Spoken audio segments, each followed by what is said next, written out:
Hello and welcome everyone. This video is on my Memoir 44 double breakthrough scenario called Force versus Finesse.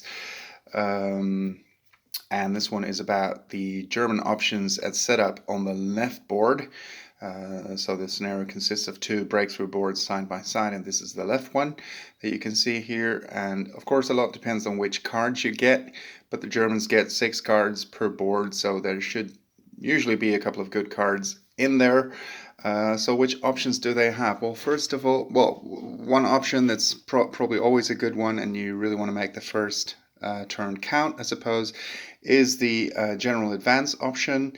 I called it Recon and Force on my previous videos. But it's actually a general advance, which will allow you to move 2 units in each section. So that would be a good option here as well.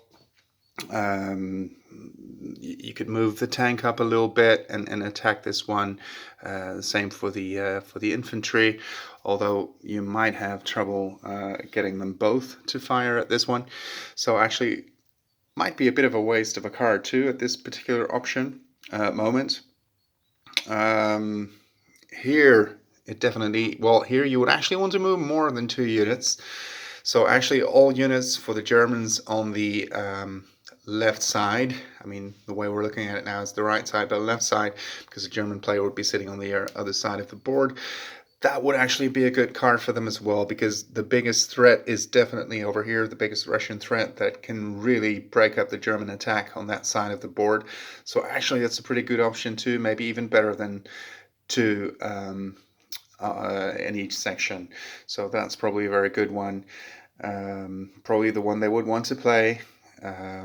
Close assault obviously would be an option as well, but this board is where they are in trouble. I discussed it on the previous video as well. It might be quite a good option for the Germans because they don't have all that much to fear from these 2 Russian units over here, to use these 2 units on this board to attack the Russian units here on the very first turn as well, because the elite armor unit, the artillery unit, and especially perhaps the KV unit, which operates by Tiger rules, can be pretty devastating if it is not dealt with quickly, and especially if the other tank units and artillery unit are still around as well. The Russians really can pack a punch there. So yeah, those are the main options I see for the Germans. What they might want to do as well, because over here all the Russian units are really at the back, but I'll get to that on the Russian video. It might be a good idea to try and get to the bridge as quickly as possible.